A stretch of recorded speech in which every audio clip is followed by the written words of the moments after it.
Yun, what's up? Ayan, kamusta mga utol, and then welcome sa video na ito.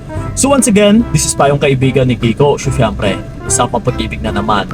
By the way, sa mga hindi pa pala nakapag-subscribe, yes, alam nyo na yung dapat ninyong gawin. Just click the red button na dyan sa ilalim. Okay? So yon. So ito mga utol, ang magiging topic natin sa video na ito is mas iisipin ka niya kesa sa bago niya. Okay? Now which is, ituturo ko sa inyo yung pinakamabisang technique na para mas iisipin po kayo ng mga partner ninyo. Kahit sabihin na natin na may bago siyang kinakalaguyo. Or let's say may third party na pinagkakabisihan. So ito mga utol, mostly kasi na nagkagawa, lalong-lalo na sa mga kababaihan, na once na may other woman yung mga partner nila ay mas lalo itong naghahabol. Mas lalong nagpapakita na mahal nila yung lalaki. Dahil ayaw nilang magpatalo. Na gusto nilang ipakita na ako ito yung tao na nagmamahal sa'yo ng sobra-sobra. Na wala nang mas makahihigit pa sa pagmamahal ko sa'yo. Yes. So may mga ganon na halos lagi na lang nagpaparamdam, kulang na lang is magmamakaawa, nagbebeg, sinusuyo yung lalaki, na ano ba yung nagawa kong mali, ginagawa ko naman yung lahat para sa'yo.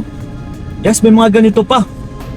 Na ito mga utol, na hindi ninyo alam ay yun po ang mga maling gawain. That's why mas lalo kayong na-e-echapera ng mga partner ninyo. Na yun din po yung isang rason kung bakit hindi ka pumapasok sa kanyang isipan. Dahil nagkakaroon siya ng kampante. Dahil sa mga gawain mo rin na yon, na naghahabol ka, na ikaw pa itong sumusuyo, and then lalong-lalo na kapag sinabi mo sa partner mo na nandito lang ako kung sakali na babalik ka. Nako po. My God. Mas lalo talaga siya makakampante, utol. Na mas lalo kanyang ibabasura muna. Na mas lalo kanyang isi-set aside muna. Na isang tabi ka muna. Dahil alam niya sa sarili niya na may taong naghihintay sa kanya. Na may tao siyang babalikan kung sakali na sumabday siya dito sa bago niya. So kahit ako ba naman, alam na alam ko mismo na may naghihintay pa sa akin na may babalikan ako or may tao na kaya kong utuin na kung sakali na babalik ako, ay mas lalo ako makakampante talaga. Mas lalo pa akong magbibigay ng focus dito sa bago ko. Dahil alam ko mismo na sa oras na kung kailan ako babalik ay may babalikan talaga ako. Dahil sa pagpapakita mo ng pagsusuyo, paghahabol, pagmamakaawa. Lalong-lalo na sa sinabi mo na nandyan ka lang sa oras na babalik ako. Oh no! So, mas lalo kong pagkakasawaan muna yung bago ko.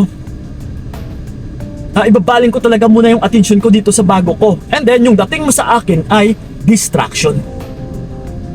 That's why sa oras ng pag-reach out mo sa akin ay binabaliwala kita, binabasura kita, ine-ignore kita. Dahil again, distorbo ka lang sa akin. Yes. So ganun po yun mga utol.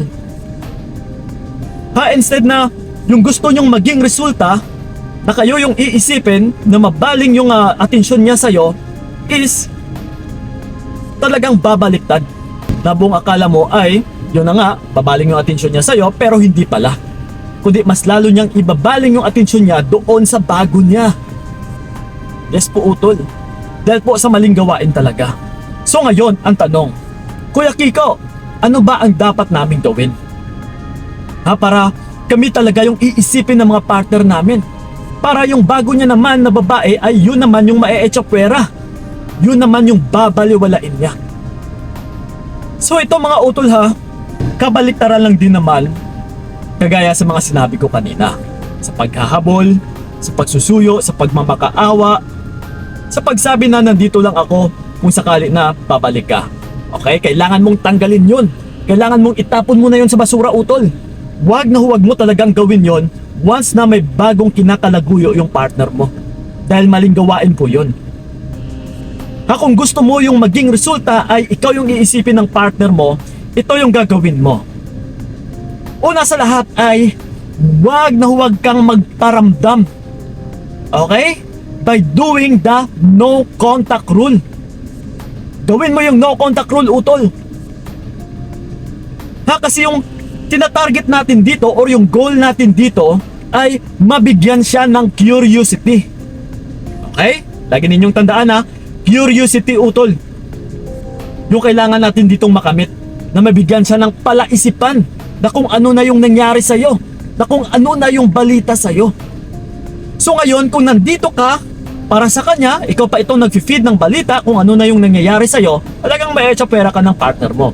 Talagang hindi mo siya mabibigyan ng curiosity. Yes, dahil nandiyan ka palagi. So again, uulitin ko, huwag na huwag kang magparamdam sa pamamagitan na gawin mo yung no contact rule.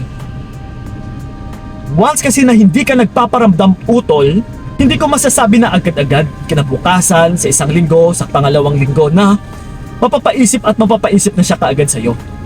Kundi, it takes time. Oras ha, panahon yung kailangan natin dito. Na ganun pa man, sa pamamagitan na kailangan is magmatigas ka muna. Kailangan is tatagan mo muna ang iyong sarili na huwag siyang kontakin talaga. Huwag na huwag kang matakot utol. Dahil once na matakot ka, mas lalo kang masasaktan. Mas lalo kang mahihirapan. Okay? So tanggalin mo yung takot mo.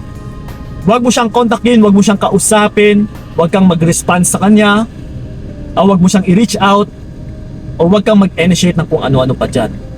Pag sinabing no contact rule, walang contact talaga. Ha? Totally 100% utol na huwag mo siyang kontakin, huwag mo siyang i-reach out. Ha? Stop all the connections. Okay?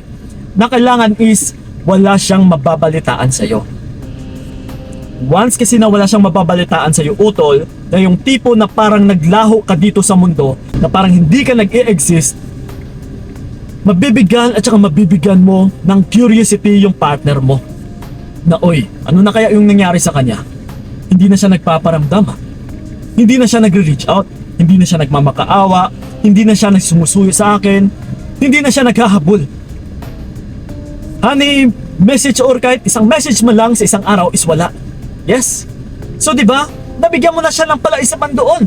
Naisip ka niya utol. So ngayon, kailangan lang natin is maging consistent. Na gawin po yun araw-araw. Para isip-isipin ka rin niya araw-araw.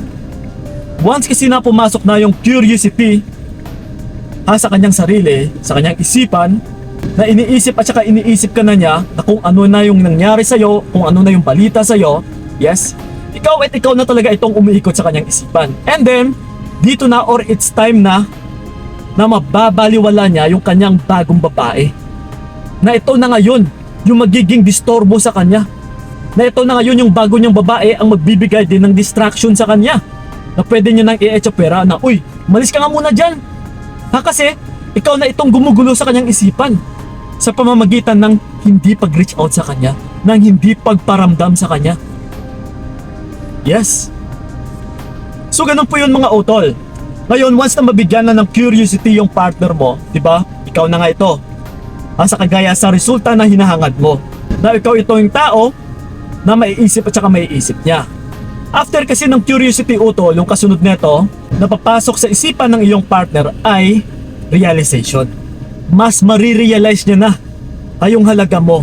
Dahil sa pag-iisip ng pag-iisip niya, hanggang lumalim na yung kanyang pag-iisip na kung ano-ano pa dyan about sa'yo, yes, marirealize niya talaga kung ano yung halaga mo. Kung ano yung mga magagandang pinakita mo sa kanya dati.